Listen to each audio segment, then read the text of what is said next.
అదేనా మీకు వచ్చిన ఫీడ్బ్యాక్స్లో best feedback? One of the most important నాకు యునానిమస్గా నాకు ఫస్ట్ మా నాన్నగారు చెప్పిన తర్వాత రాక్లైన్ వెంకటేష్ గారు చెప్పారు రషెస్ చూసిన తర్వాత. దాని తర్వాత బీవీఎస్ రవి చెప్పాడు, కోనా వెంకట్ గారు చెప్పారు. నేను అక్కడ విష్ణువుని చూడలేదు, నీ కన్నప్పనే చూసాం మేము, నువ్వు గుర్తుకు రాలేదు మాకు అన్నాడు.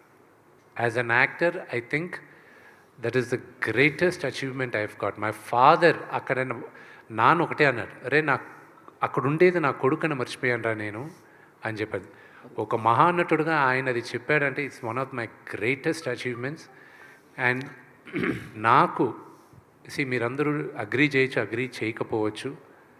I believe one of the greatest directors of my generation Ram Gopal Varma గారు.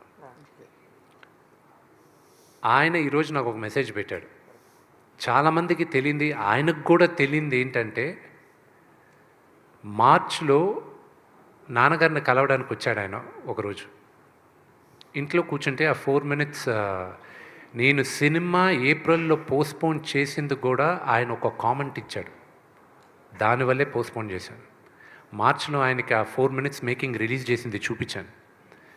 చూపించిన తర్వాత నాన్నగారు అందరూ చేసిన తర్వాత బీవీఎస్ రవి అన్నాడు, సార్ నేను సినిమా మొత్తం చూశాను sir, extraordinary sir,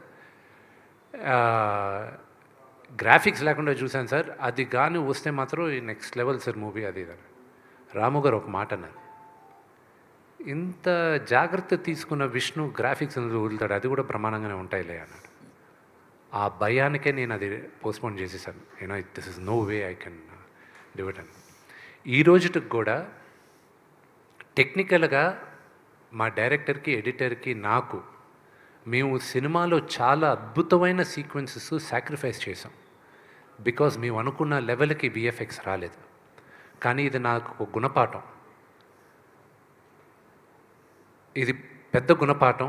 I will never repeat that mistake again. But cinema చూసేటప్పుడు చాలామందికి అది తెలియలే. అందుకే మేమందరం ఈరోజు మార్నింగ్ ఎడిటర్ మేము కూడా చూసుకొని ఎవరు పట్టించుకోలేదు అవన్నీ కరెక్ట్గా అక్కడ వెతుకుతారు. ఇంక ఇప్పుడు అది 2 weeks తర్వాత చెప్తాను. అది మీరు ఎతికినా మీకు దొరకదు. ద రీజన్ ఎందుకు దొరకదో కూడా చెప్తానండి. The narration of the movie is very strong. One of my favourite scenes Sarath Kumar గారికి నాకు జరిగిన ఒక కాన్వర్జేషన్. ఒక ఫాదర్ సన్కి అప్పగింతలు ఇచ్చేది. ఆ సీక్వెన్స్ని రాసుకునేది ఎప్పుడంటే, మా తాతగారు ఇంకొక 15 రోజులు పోతారని ముందే తెలిసింది హెల్త్ రీజన్స్ వల్ల. మా నాన్నగారు డెవెస్టేటెడ్.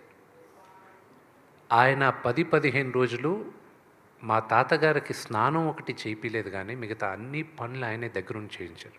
ఆయనకి భోజనం పెట్టే దగ్గర నుంచి, బట్టలు మార్చే దగ్గర నుంచి ఆయనే చేశారు.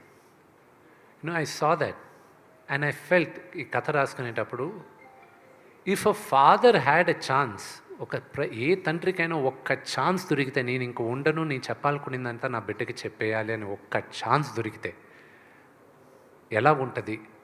I wish every father has the chance అని ఆ సీన్ రాసుకున్నాను నేను. Very good, super.